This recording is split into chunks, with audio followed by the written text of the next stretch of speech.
Hello everyone, कैसे हैं आप सभी। आपके बहुत बेहतरीन तरीके से अपनी पढ़ाई कर रहे होंगे। तो आज की इस टॉपिक में, आज की इस वीडियो में हम चालू करने वाले अपना बायोलॉजी का क्लास। तो आज हमारा जो पहला क्लास है, पुष्पीय पादपों में लैंगिक जनन। पुष्पीय पादपों में लैंगिक जनन। अब हम थोड़ा नाम को समझेंगे, ठीक ना। नाम को समझेंगे और थोड़ा इसके अर्थ को समझेंगे। पुष्पीय पादप क्या है, लैंगिक जनन क्या है। उससे पहले हम एनसीईआरटी का जो हमारा फर्स्ट पेज है उस पे एक चीज लिखा हुआ है, ठीक ना। थोड़ा जिसके बारे में बताया गया उसके बारे में थोड़ा चर्चा कर लेते हैं। पंचानन माहेश्वरी जी के बारे में, ठीक। पंचानन माहेश्वरी, पंचानन माहेश्वरी, ठीक। अब देखिए, पंचानन माहेश्वरी कौन है, कहां के वैज्ञानिक हैं। कहां के वैज्ञानिक हमें इससे नहीं मतलब है, ठीक ना। हमें इस चीज से मतलब है कि पंचानन माहेश्वरी किस चीज के वैज्ञानिक हैं। तो ये फादर ऑफ एम्ब्रियोलॉजी हैं, भ्रूण विज्ञान के जनक हैं, ठीक ना। किस चीज के जनक हैं, भ्रूण विज्ञान के जनक हैं, भ्रूण विज्ञान के जनक। इस पॉइंट को नोटिस करिएगा, इस पॉइंट को नोट करिएगा कि पंचानन माहेश्वरी भ्रूण विज्ञान के जनक हैं, ठीक। एक नंबर में क्वेश्चन ये बनता है। अब देखिए, भ्रूण विज्ञान के जनक है, कहां के भ्रूण विज्ञान के जनक है, भारतीय भ्रूण विज्ञान के जनक है। इस भी पॉइंट को याद रखिएगा, भ्रूण विज्ञान के जनक है भारतीय, ठीक ना। भारतीय भ्रूण विज्ञान के जनक पंचानन माहेश्वरी जी हैं। अब इस चैप्टर को हम शुरू करने से पहले हम थोड़ा सा कुछ टर्म्स को जानेंगे कि क्या होता है आवृत बीजी, क्या होते हैं पुष्पीय पादप। तो आइए उसके लिए हम चलते हैं आइकलर। आइकलर एक वैज्ञानिक थे जिन्होंने बीजों के आधार पर पादप को, जो 5 भाग में जो पादप है उनको 2 भागों में बांटा। समझ आया, 11वें में 5 भाग पढ़े थे, 5 भाग को उन्होंने 2 भागों में बांट दिया।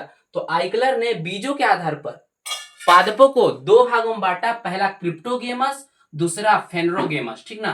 क्रिप्टोगेमस, दूसरा फेनरोगेमस, ठीक। अब देखिए, क्रिप्टोगेमस ऐसे पादप होते हैं जिसमें बीज नहीं पाए जाते हैं।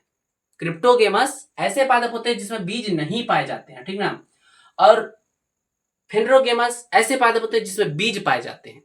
तो इसमें बीज उपस्थित है, इसमें बीज अनुपस्थित है, ठीक। आई होप कि समझ आ रहा होगा। अब देखिए, जिनमें बीज नहीं होते हैं वो 3 चीज होते हैं, ठीक ना। हमारा आता है शैवाल, जिसको हम थैलोफाइटा, ब्रायोफाइटा, टेरिडोफाइटा बोलते हैं। थैलोफाइटा में शैवाल आता है, ब्रायोफाइटा मॉस आते हैं और टेरिडोफाइटा। ये 3 चीजों में बीज नहीं पाते। अगर इन 3 प्रकार के अगर आप पादप देखोगे, इन 3 भाग के पादप को आप देखोगे तो इनमें बीज नहीं पाए जाते हैं। तो ये आते हैं हमारे क्रिप्टोगेमस के अंतर्गत, ठीक ना। और आता है हमारा फेनरोगेमस, दूसरा भाग, जिसमें आते हैं बीज उपस्थित पादप, जिसमें बीज पाया जाता है वो पादप आते हैं। तो इसमें आता है हमारे एंजियोस्पर्म एंड जिम्नोस्पर्म। अब देखिए, एंजियोस्पर्म एंड जिम्नोस्पर्म नाम में थोड़ा कंफ्यूजन होता है और इसका इंग्लिश नाम ही ज्यादातर पूछा जाता है, हिंदी नाम बहुत कम पूछा जाता है। तो एंजियोस्पर्म यानी अंदर, एंजियो यानी अंदर, जिसके बीज अंदर होता है उसको हम एंजियोस्पर्म बोलते हैं, ठीक ना। जिम्नोस्पर्म जिसके बीज बाहर होता है। एक चीज को पकड़ोगे, एक कान को पकड़ो, दूसरा कान पकड़ा जाएगा, टेंशन मत लेना उस चीज से।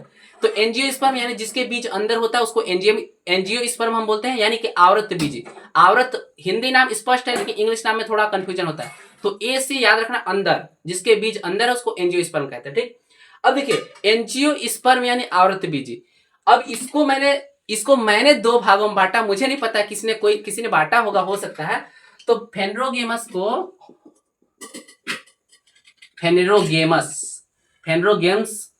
को हमने 2 भागों में मैंने बांट दिया, ठीक ना। और कोई बांटा होगा वैज्ञानिक, मुझे नहीं पता, इसको मैंने 2 भागों में बांट दिया। चलो हम इसको बांटते हैं एंजियोस्पर्म एंड जिम्नोस्पर्म में। एंजियोस्पर्म एंड जिम्नोस्पर्म, ठीक। अब देखिए, एंजियोस्पर्म में पादप जो होता है, एंजियोस्पर्म यानी आवृत बीजी जो पादप है, इसमें हमारे फूल भी पाए जाते हैं। इसमें पुष्पों के आधार पर मैंने बांट दिया। तो इसमें देखिए, पुष्प वैज्ञानिक नाम, पुष्प थोड़ा बायोलॉजिकल नेम है और ये फूल जो होता है ना सामान्यतः नेम है। तो जैसे पादप हमारा बायोलॉजिकल नेम है, जो वैज्ञानिक वाला नाम है, और इसको पौधा हम तो सामान्य नाम में बोलते हैं, पेड़ पौधा, ठीक। तो एंजियोस्पर्म में पुष्प होते हैं, ठीक। और जिम्नोस्पर्म में पुष्प नहीं होते हैं। पुष्प नहीं, इसमें पुष्प होते हैं लेकिन उसमें बीज होते हैं, ध्यान देना। जिम्नोस्पर्म में भी बीज होते हैं लेकिन इसमें पुष्प नहीं होते, और इसमें पुष्प होते हैं एंजियोस्पर्म में। तो बीजों के आधार पर मैंने 2 भागों में इसको मैंने बांटा। अब दूसरों का मुझे नहीं पता, शायद कोई बांटे होंगे, हो सकता है। आई होप कि मजा आ रहा होगा। क्लास को बोरिंग करके मत पढ़ना, मैं हंसा के पढ़ाना चाह रहा हूं, मैंने लाइव कोशिश किया था लेकिन लाइव गड़बड़ हो गया, इस वजह से मैंने रिकॉर्डेड पे मैं आ गया, मैं रिकॉर्डेड पढ़ाने की कोशिश कर रहा हूं। अब देखिए हमारा टॉपिक जो है, इसमें हमारा फर्स्ट जो टॉपिक है, आई होप कि आपको आइकलर और पंचानन माहेश्वरी दो वैज्ञानिक के नाम याद हो गए होंगे। पंचानन माहेश्वरी भ्रूण विज्ञान के जनक हैं और आइकलर जो हैं वो हैं ही। अब देखिए हमारा इसमें जो फर्स्ट टॉपिक है, पुष्प आवृत बीजियों का एक आकर्षक अंग है। अब किस प्रकार आकर्षक है इसको हम थोड़ा समझते हैं। जिस प्रकार एक महिला का चेहरा यानी कि सूरत, जिसको हम बोलते हैं चेहरा खूबसूरत जो होता है वो सौंदर्य, मैं क्या क्या बोला, जिस प्रकार एक महिला का चेहरा आकर्षक अंग होता है, उसी प्रकार पुष्प आवृत बीजियों का एक आकर्षक अंग है। आवृत बीजी से क्या है, आवृत बीजी पादप होते हैं, ठीक, आवृत बीजी पादप है और उसका जो पुष्प है वो उसके लिए आकर्षक अंग है, ठीक। आई होप कि समझ आ गया होगा। अब देखिए इसमें हमारे एक दो टॉपिक है, तो चलिए इसमें हम 2 पॉइंट को मुख्यतः लिखे हैं। जब हम नोट लिखेंगे ना, नोट जब हम आपको प्रोवाइड करेंगे तो आप नोट बेहतर तरीके से लिख लीजिएगा। पुष्प आवृत बीजियों में लैंगिक जनन का स्थान है वैज्ञानिक दृष्टि से, इस पॉइंट को याद रखिएगा। और पुष्प एक रूपांतरित प्ररोह है। अब पुष्प एक रूपांतरित प्ररोह है, प्ररोह क्या होता है, देखिए ये हमारा सोयल है, जमीन है, ठीक ना, ये हमारा सोयल हो गया। अब नीचे जो रहता है नीचे जड़ जाता है, ठीक ना, ऐसे नीचे जड़ रहते हैं, ये हो गया हमारा रूट। और इसके ऊपर जो जाएगा ये हमारा होता है, ठीक ना, ऐसे जो भी हमारा रहता है, ये हमारा हो गया सूट। सूट यानी प्ररोह होता है, रूट यानी जड़ होता है। आई होप कि समझ आ रहा हो। अब ये जो सूट होता है ना, अब इस सूट को हम अगर ऐसे दबा दें, सूट को अगर हम ऐसे दबा दें, दबा हुआ सूट हमारा फूल बन जाता है। मैं आपको इसको इस एग्जांपल समझाना चाहूंगा तो आपको शायद बेटर समझ आ जाएगा। देखिए जब हम छोटे थे हमारे विद्यालयों में अक्सर कभी ना कभी 1 ना 2 बार आपके विद्यालय में जरूर आए होंगे कि जो होते हैं हमारे कि कागज कैंची से कागज को काट कर वो लोग ऐसे लंबा कुछ खींचते हैं तो लंबा आता है, जब उसको दबा देते हैं ऐसे तो फूल बन जाता है, फूल बन जाता है, या फिर जो भी चीज वो बना रहे थे वो बन जाता है। तो ऐसे दबाने पे वो फूल बन जाता है और खींचने पे वो तना की तरह हो जाता है। तो उसी चीज को मैं बोल रहा हूं कि पुष्प एक रूपांतरित प्ररोह है। पुष्प जो होता है रूपांतरित प्ररोह है। जब प्ररोह जो है ऊपर का जो सूट है, जब वो रूपांतरित होगा यानी जब धसेगा या फिर खुलेगा तो क्या बन जाएगा, पुष्प बन जाएगा। आई होप कि समझ आया होगा। चलिए अगर कोई डाउट भी रहता है तो कमेंट कर दिया करिएगा, मैं कमेंट का रिप्लाई हर किसी को देता हूं, क्योंकि मुझे टाइम मिल जाता है तो मैं दे देता हूं भाई, बस। अब देखिए ये हो गए हमारे और पंचानन महेश्वरी हो गए। मैं जिस जिस पॉइंट को बता रहा हूं उस पॉइंट को आप नोट डाउन किया करिएगा, ठीक। अब देखिए हम देखते हैं इधर हमारा जो टॉपिक है निषेचन पूर्व घटना से पहले हम आते हैं थोड़ा सा इसी पुष्प आवृत बीजियों का एक आकर्षक अंग है। इसमें एक और हमारा टॉपिक है फ्लोरिकल्चर।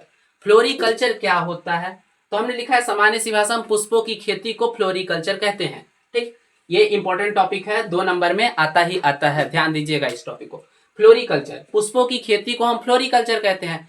अब देखिए पुष्प की सिर्फ खेती को फ्लोरिकल्चर कहते हैं, नहीं, पुष्प की खेती अर्थात उसकी ब्रीडिंग, पुष्पों में प्रजनन, उनकी मार्केटिंग यानी पुष्पों को लगाना, उनकी देखभाल करना, उनमें प्रजनन कराना और उनका व्यापार करना, उनकी मार्केटिंग करना, ठीक ना, उनका व्यापार करना, वो कहलाता है फ्लोरिकल्चर। उस सारी प्रक्रिया को हम फ्लोरिकल्चर कहते हैं, ठीक ना।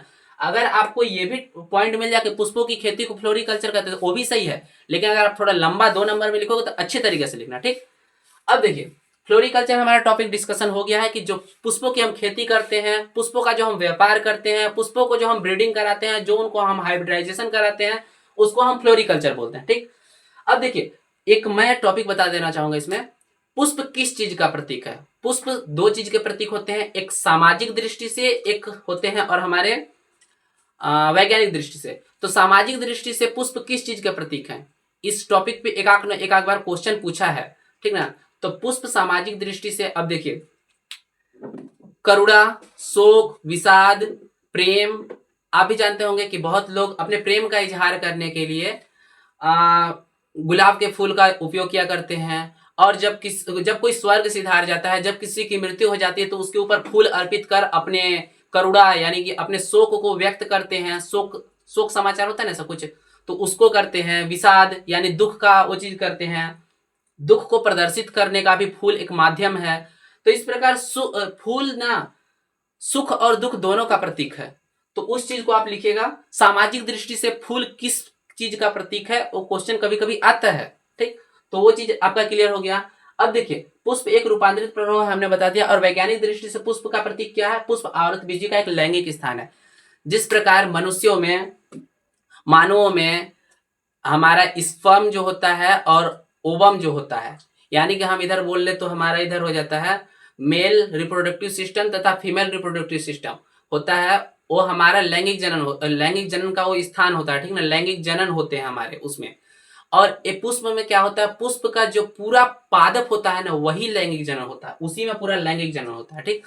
तो इस प्रकार लिख सकते हैं पुष्प आवृतबीजियों में लैंगिक जनन का स्थान होता है।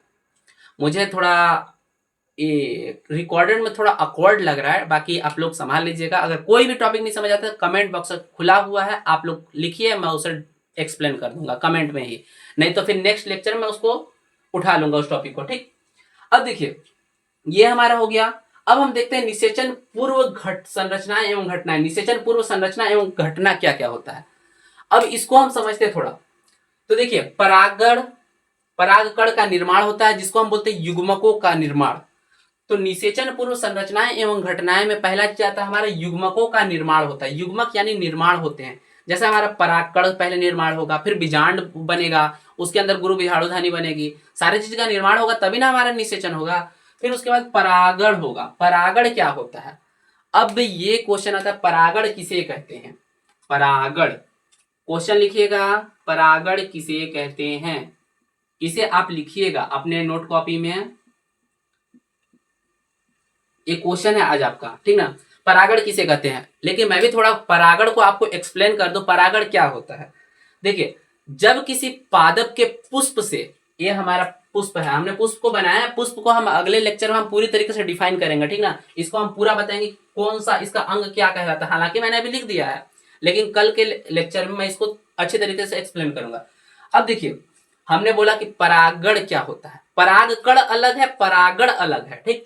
तो देखिए जब किसी पुष्प के पुंकेसर वाले भाग के पराग कोश से जो पराग कण निकलते हैं, पराग कणों का वर्तिकाग्र पर गिरना परागण कहलाता है। चाहे उसी पुष्प पे गिरे, चाहे उस पादप के पुष्प पे गिरे, चाहे उस जाति के पुष्प पे गिरे, कहीं पास भी वो गिरे वर्तिकाग्र पे, वो परागण कहलाता है। तो हम इसको सामान्य सी भाषा में हम लिख दे रहे हैं, शॉर्ट में हम बता रहे हैं, ताकि आपको जो बात माइंड में होना चाहिए बस वो बात आपके माइंड में होना चाहिए।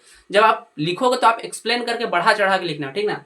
तो हम लिख रहे हैं पराग कणों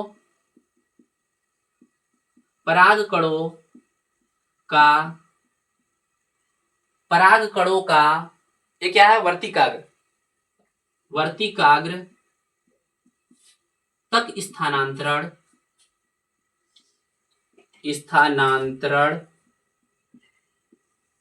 होना परागण कहलाता है। परागण कहलाता है। परागण को हम पॉलिनेशन बोलते हैं इंग्लिश में, ठीक। तो आई होप ये हमारा टॉपिक कवर हुआ होगा। निषेचन पूर्व संरचनाएं एवं घटनाएं में हमने दूसरा टॉपिक आज के इस लेक्चर में चालू किया है। कल हम पूरा पुष्प की संरचना को देखते हुए हम कल थोड़ा लंबा लेक्चर लेंगे। आज फर्स्ट डे है तो इस वजह से मैं ज्यादा लंबा क्लास नहीं करना चाहता हूं, तो 10-15 मिनट का आई होप क्लास हुआ होगा। अब देखिए पॉलिनेशन हमने बता दिया, परागण क्या होता है। अब आपके लिए क्वेश्चन है, कमेंट बॉक्स में करते जाइएगा कि परागण कितने प्रकार के होते हैं, ठीक ना, परागण कितने प्रकार के होते हैं, इस चीज को आप बताइएगा, ठीक। आई होप कि ये सेशन आपको अच्छा लगा होगा, और ये पॉइंट जो मैंने आपको बताए हैं, इनको जो जो मैंने बताया और जो चीज नहीं बताया है उसे आप नोट नहीं करिएगा, एक बार पढ़ लीजिएगा वो अलग बात है, लेकिन जो जो मैंने बताया उसे आप नोट कर लीजिएगा। आई होप कि ये लेक्चर आपको अच्छा लगा होगा। अगर अच्छा लगा होगा तो एक लाइक जरूर करिएगा और एक प्यारा सा कमेंट भाई जरूर करना, ठीक ना, क्योंकि कमेंट देख के ही मोटिवेट होते हैं हम लोग। तो आई होप अच्छा लगा होगा, अपने दोस्तों तक शेयर करना। मिलेंगे नेक्स्ट टॉपिक में। और एक क्वेश्चन है आप लोगों से, क्या फिजिक्स केमिस्ट्री की क्लासेस कितने बजे शेड्यूल की जाए और बायोलॉजी की इस क्लास को कितने बजे शेड्यूल किया जाए, क्योंकि जनरली मैं कल इसे 6 बजे करूंगा, यानी कि आज है 9 जुलाई, भैया आज 9 जुलाई है ना, आज 9 जुलाई, तो कल 10 जुलाई को 6 बजे या 5 बजे इस क्लास को मैं शेड्यूल करूंगा, ठीक। तो चलिए मिलते हैं कल के नए सेशन में, कल के नए लेक्चर में। और फिजिक्स केमिस्ट्री की क्लासेस कब से कैसे चालू की जाए थोड़ा कमेंट करते जाइएगा। जय हिंद, जय भारत।